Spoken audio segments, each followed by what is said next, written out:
दोस्तों, सिर्फ भूखे प्यासे रहने का नाम रोज़ा नहीं है। अगर आप ये समझ रहे हैं कि हम सहरी कर लेंगे और दिन भर भूखे प्यासे रहेंगे, इफ्तार के वक्त इफ्तारी कर लेंगे, उसके बाद हमारा रोज़ा हो जाएगा, तो ये आपकी सबसे बड़ी गलतफहमी है दोस्तों।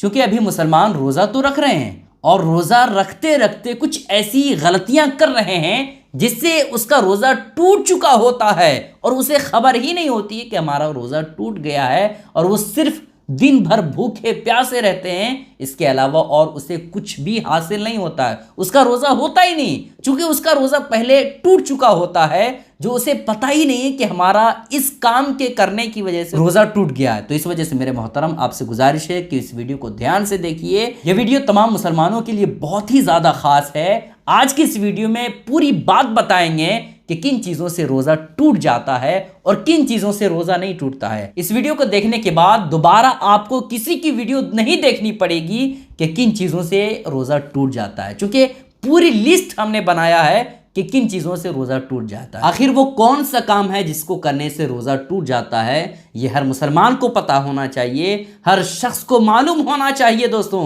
पहली चीज़ जिन चीज़ों से रोज़ा टूटता है वो है खाने या पीने या जिमा करने से रोज़ा टूट जाता है। जाहिर सी बात है, अगर आप खाते हैं पीते हैं, है ना, या बीवी से हम बिस्तरी करते हैं, तो ऐसी कैफियत में आपका रोज़ा टूट जाएगा। लेकिन हाँ, ये रोज़ा उसी वक्त टूटेगा जब आपको रोज़ादार होना मालूम हो। आप भूल करके पानी पी गए, आप भूल करके पेट भर करके खाना खा लिए, है ना, या भूल करके आप बीवी से हम बिस्तरी कर लिए, खाने के बाद, पानी पीने के बाद, बीवी से हम बिस्तरी करने के बाद आपको याद आया कि अरे भाई, मैं तो रोज़े की हालत में था, तो आपका रोज़ा नहीं टूटेगा। आप जितना भी खा पी लें उससे रोज़ा नहीं टूटेगा, ठीक है। और दूसरी चीज़ जिससे रोज़ा टूट जाता है वो है हुक्का, सिगरेट, बीड़ी, सिगार पीने से रोज़ा टूट जाता है, ठीक है। आप हुक्का पिए, बीड़ी पिए या सिगरेट पिए, इन चीज़ों से रोज़ा आपका टूट जाएगा, ठीक है। उसके बाद ये है कि पान या तंबाकू, सुर्ती खाने से भी रोज़ा टूट जाता है। आप पान खा रहे हैं या तंबाकू खा रहे हैं या सुर्ती खा रहे हैं, तो उससे भी आपका रोज़ा टूट जाएगा। अगरचे आप थूक जो है वो बाहर फेंक दें, अंदर ना करें, फिर भी आपका रोज़ा क्या हो जाएगा, ब्रेक हो जाएगा, रोज़ा टूट जाएगा, ठीक है। उसके बाद यह है कि शक्कर, चीनी या गुड़ वगैरह ऐसी चीज़ें जो मुंह में रखने से घुल जाती है, जैसे चॉकलेट हो गया, जैसे चीनी हो गया, जैसे गुड़ हो गया, ये सब चीज़ें ऐसी है कि मुंह में रखने से वो चीज़ घुल जाती है और ऐसी कैफियत में उसका जायका अंदर तक महसूस होता है, ठीक है। तो अगर ऐसी चीज़ आप मुंह में रखे हैं तो ऐसी कैफियत में आपका रोज़ा टूट जाएगा, रोज़ा ब्रेक हो जाएगा। उसके बाद यह है कि दांतों में कोई चीज़ चने के बराबर या उससे ज़्यादा थी और उसे खा गया या कम ही थी, मगर मुंह से निकाला और फिर खा लिया, तो ऐसी कैफियत में आपका रोज़ा टूट जाएगा, ठीक है। जैसे आप सहरी किए, सहरी करते वक्त क्या था, चना आप खाए थे या चावल खाए थे, और चावल ज़्यादा मिक़दार में, है ना, एक चना जितना होता है ना, एक चने के बराबर या उससे ज़्यादा खाना जो है दांत में फंस गया था या इधर उधर कहीं रह गया, और आपने क्या किया, उसको अंदर कर लिया, तो ऐसी कैफियत में आपका रोज़ा टूट जाएगा।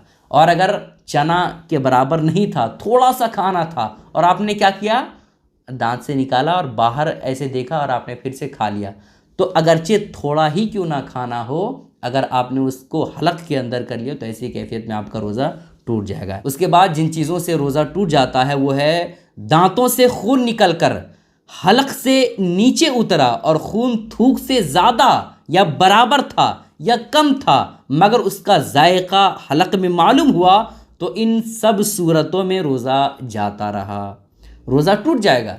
जैसे खून अगर थूक से ज़्यादा था या थूक के बराबर था, या थूक से खून जो है वो कम ही क्यों ना हो, लेकिन आपने थूक के साथ वो जो दांत वगैरह से खून निकला था, थूक के साथ आपने हलक के अंदर कर लिया।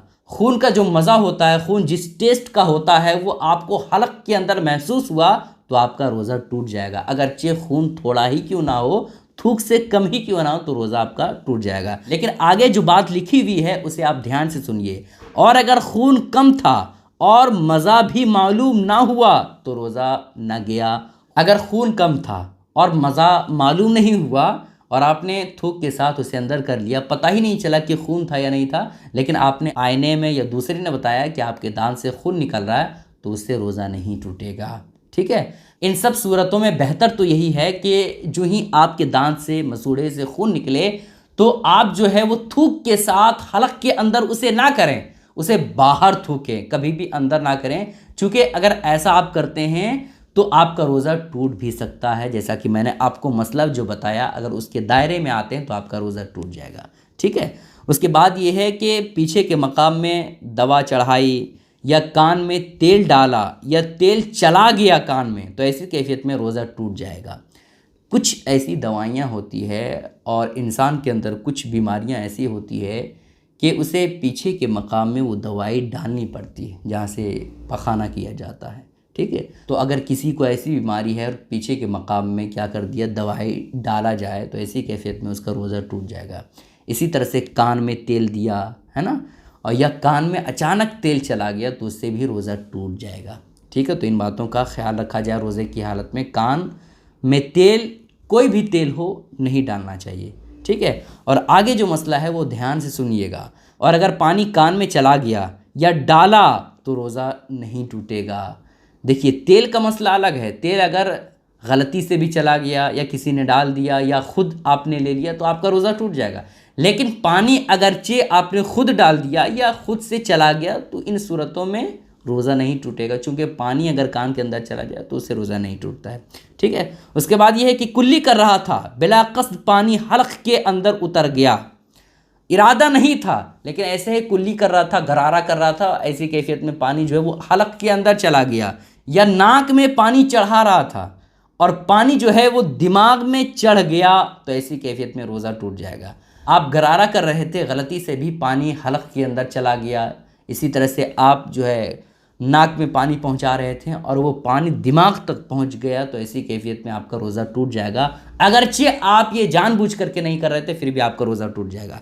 इसलिए कहा यह गया है कि रोज़े की हालत में गरारा ना किया जाए और कुल्ली भी किया जाए तो एहतियात के साथ किया जाए ताकि रोज़ा ना टूटे। ठीक है। उसके बाद यह है कि सोते में पानी पी लिया या कुछ खा लिया, सोते सोते, या मुंह खुला हुआ था और पानी का कतरा या ओला, जिसे शबनम कहा जाता है, वो हलक में चला गया तो रोज़ा टूट जाएगा। कोई बंदा रोज़ा रखा हुआ था और वो सो गया और उसका मुंह जो है वो खुला हुआ था और अचानक ऊपर से लड्डू गिर गया या ऊपर से पानी गिर गया और वो पानी जो है हलक के अंदर उतर गया, पेट तक पहुंच गया, तो ऐसी कैफियत में उसका रोज़ा टूट जाएगा। उसके बाद यह है कि दूसरे का थूक निगल गया या अपना ही थूक हाथ पर लेकर निगल गया तो रोज़ा टूट जाएगा। जैसे किसी ने थूका था और उसके थूक को जाने या अनजाने से चाट लिया, या अपना थूक जो है वो हाथ में थूका और फिर से उसे चाट लिया, तो ऐसी कैफियत में उसका रोज़ा टूट जाएगा। ठीक है। ऐसा कोई करता नहीं है लेकिन मसला जो है वो बयान कर देना ज़रूरी है, कभी भी किसी के साथ ऐसा हादसा हो सकता है। ठीक है। उसके बाद ये है कि मुंह में रंगीन डोरा रखा था जिससे थूक बिल्कुल रंगीन हो गया, फिर थूक निकल गया तो रोज़ा टूट जाएगा। कभी कभी होता है ना कि कोई धागा होता है तो हम अपने मुंह में रखे रहते हैं और वो धागा जो है वो कलर छोड़ देता है, और कलर अगर इतना ज़्यादा छोड़ दे कि वो बिल्कुल थूक जो है वो रंगीन कर दे, कलर में तब्दील कर दे थूक को, और वो थूक अगर कोई इंसान निकल जाए तो उससे रोज़ा टूट जाएगा। ठीक है। तो इस वजह से आप धागे वगैरह मत चबाइए, और ख़ास करके वो धागा जो कलर छोड़ता हो वो तो हरगिज़ आप मुंह में ना लें। ठीक है। अगर मुंह में लेते हैं तो बिल्कुल थूक के साथ रंग को भी आप बाहर कर दें, हलक के अंदर मत करिएगा। ठीक है। निगलिएगा मत। ठीक है। तो आप इन बातों का ख्याल रखिएगा। उसके बाद ये है कि आंसू मुंह में चला गया और निगल लिया, अगर बूंद दो बूंद है तो रोज़ा ना गया, और अगर ज़्यादा था कि उस आंसू के जो नमकीनियाँ होती है वो मुंह में मालूम हो रहा था, तो ऐसी कैफियत में रोज़ा टूट जाएगा। जैसे आंसू है ना, अगर आंसू एक दो कतरे मुंह में चला गया तो उससे कोई फ़र्क नहीं पड़ेगा, लेकिन अगर आंसू जो है वो मुंह में इतना चला जाए, अगर वो नमकीनियाँ पूरे मुंह में महसूस हो, तो ऐसी कैफियत में रोज़ा टूट जाएगा। ठीक है। उसके बाद ये है कि मर्द ने औरत का बोसा लिया या छुआ या मुबाशरत की। मुबाशरत का मतलब ये नहीं हम बिस्तरी नहीं होता, मुबाशरत का मतलब होता है गले लगना, मोहब्बत के इरादे से उसके जिस्म को गले लगाना, मुबाशरत का मतलब ये होता है। या गले लगाया और इंजाल हो गया तो रोज़ा जाता रहा, है ना।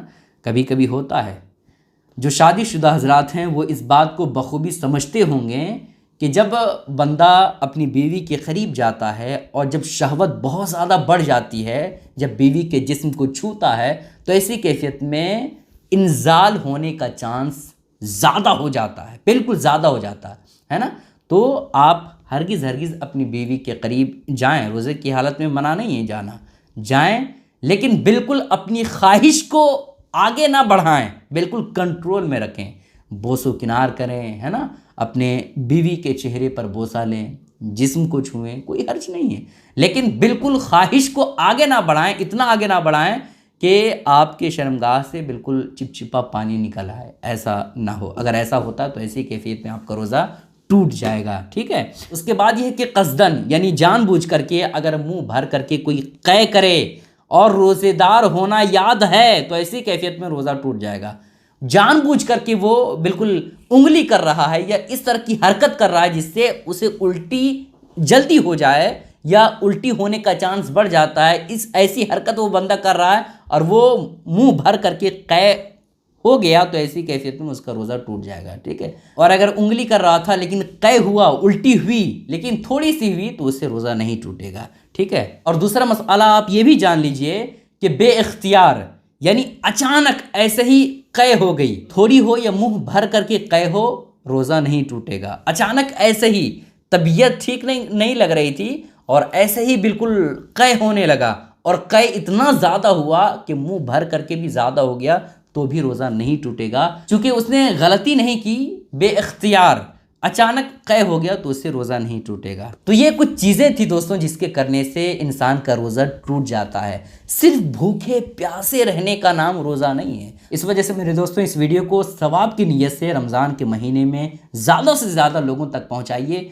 ताकि हर मुसलमान को ये मसला मालूम हो जाए और उसका सवाब आपको भी मिले। अस्सलामु अलैकुम रहमतुल्लाहि व बरकातहू।